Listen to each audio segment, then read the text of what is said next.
For those of you who are visiting the Unity Center the very first time this morning, we are having an immediate firsthand experience of the topic that I want to talk to us about today, and the topic is change. I think what's really important is for you to ask yourself, what feeling did you have when you walked into the room and things weren't the way they typically are? We are going to be exploring some of the ideas presented in Neale Donald Walsch's new book, When Everything Changes, Change Everything. Walsch teaches in the book that one of the tools we can use in dealing with change is this, that we are to change our choice of emotions around the change. Change your choice of emotions around the change. We know that change is inevitable, and yet most of us resist it. We're going to be looking at how do we stop doing that, and I think the timing of this is absolutely perfect. We'll be celebrating Easter the end of this month, and Easter is really all about rebirth.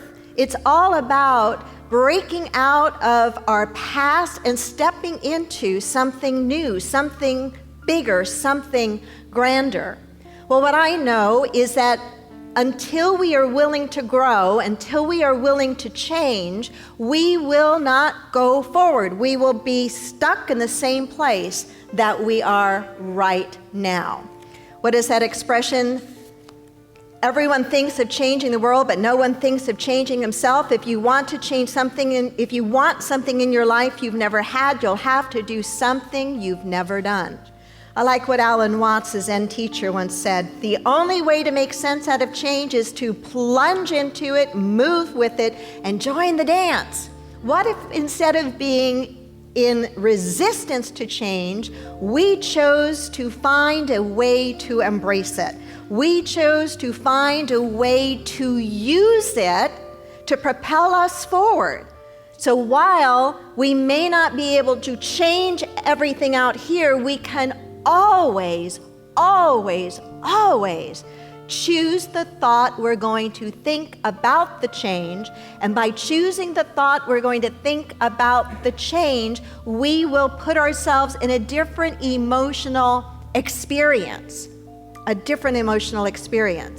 And so we're going to be challenged to look at and think about the changes in our lives from a God-sized perspective. Which would mean to absolutely hold to the truth that everything in our life ultimately works for our highest good.